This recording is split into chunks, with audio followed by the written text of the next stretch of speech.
할렐루야. 하나님을 찬양합니다. 오늘도 생명의 양식 하나님 말씀을 함께 취하시겠습니다. 오늘 하나님 말씀은 이사야서 33장 24절입니다. 이사야서 33장 24절.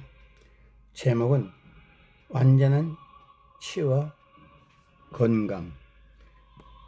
죄사함과 완전한 치유와 건강입니다.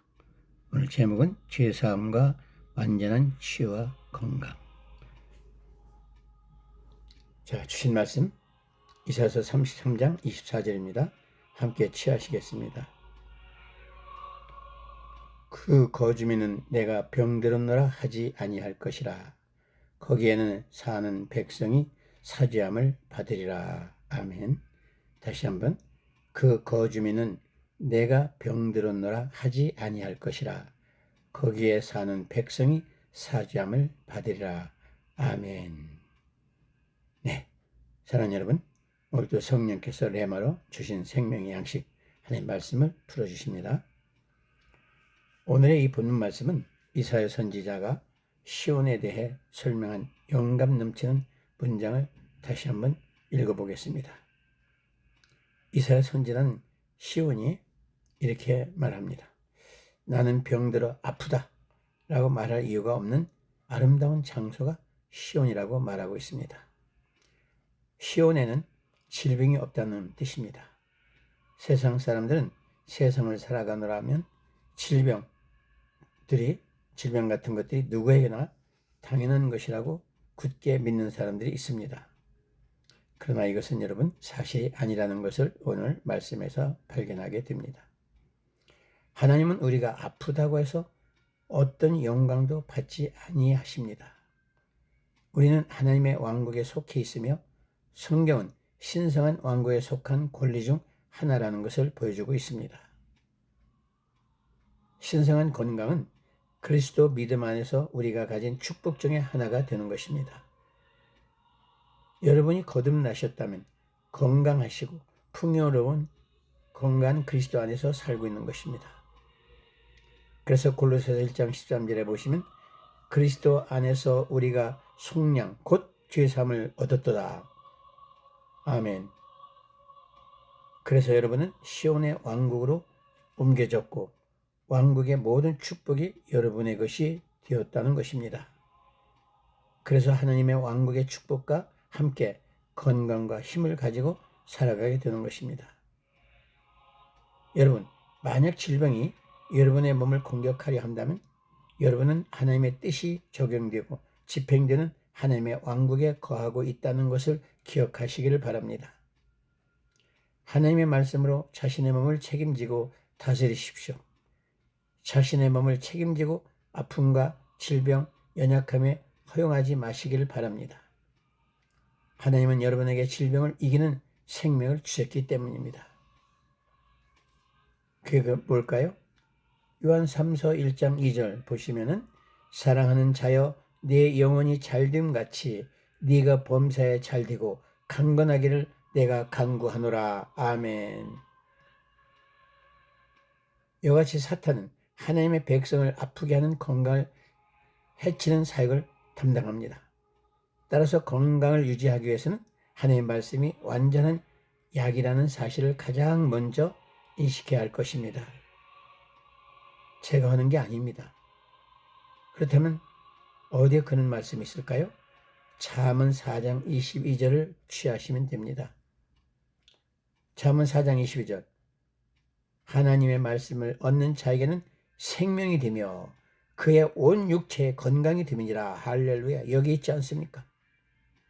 그래서 날마다 하나님의 말씀을 묵상하고 취하시기를 바랍니다. 악한 날이 오기 전에 말입니다. 또한 여러분에게 하나님의 말씀만큼 중요하고 필요한 것은 성령님의 인도인 것입니다. 성령님께서 민감하게 반응하며 여러분이 먹는 것과 여러분의 몸을 관리하는 방법을 인도받으시기를 바랍니다. 이런 부분들이 성령님께서 여러분에게 명확한 인도를 해주시기 때문에 너무 사소하다라고 생각하지 마십시오. 전혀 그렇지 않습니다. 성령님을 신뢰하시기를 바랍니다. 여러분이 건강하고 건강해지는 것이 하나님의 뜻이며 갈망이십니다.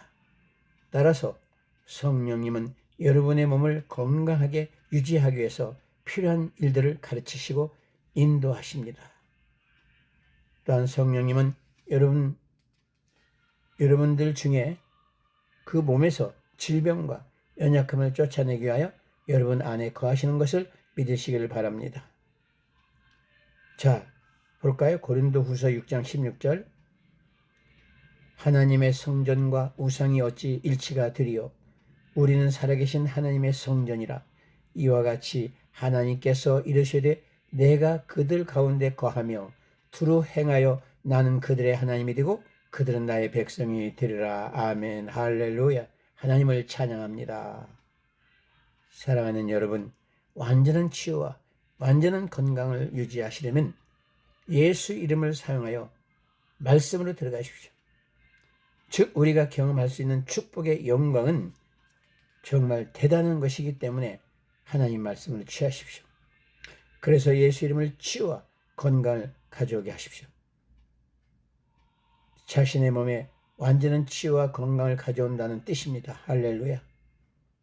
볼까요? 사도행전 3장 16절에 보시면 그 이름을 믿음으로 그 이름이 너희가 보고 아는 이 사람을 성하게 하였나니 예수로 말미암아 난 믿음이 너의 모든 사람 앞에서 이와 같이 완전히 낫게 되었느니라. 아멘. 할렐루야. 예수 이름은 치유와 건강을 여러분의 몸에 완전한 회복을 가져오는 말씀인 것입니다. 그래서 마태복음 14장 36절에 보시면은 다만 예수의 옷자락이라도 손을 대게 하시기를 간구하니 손을 대는 자는 다 나음을 얻으니라. 아멘. 예수 옷자락 손을 대면 다 낫는다고 분명히 말씀하십니다. 예수님께서 게네사렛 땅에도 도착하시자 사람들이 그분에게 치유를 받기 위하여 몰려왔습니다. 그래서 누가복음 8장 43절 44절에 보면 12해를 혈루증으로 앓는 중에 아무에게도 고침을 받지 못하던 한 여자가 예수의 뒤로 와서 그의 옷가에 손을 대니 혈루증이 즉시 그쳤더라. 아멘. 이 말씀 여러분 믿으십니까?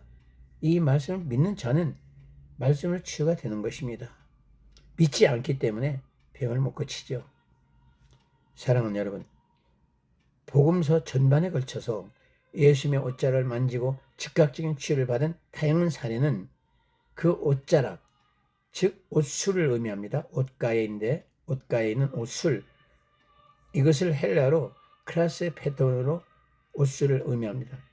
크라스 페돈.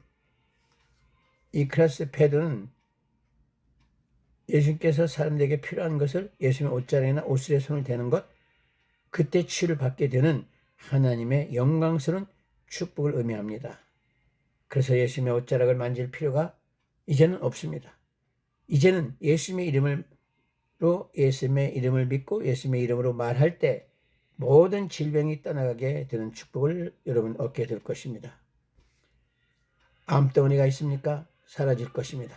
각종 질병들이 치유가 되는 것입니다. 불구였거나 움직이지 못했던 팔다리가 온전해집니다. 우리가 예수 이름을 사용할 때 할 수 있고 가질 수 있는, 즉 우리가 경험할 수 있는 축복과 영광은 참으로 정말 대단합니다.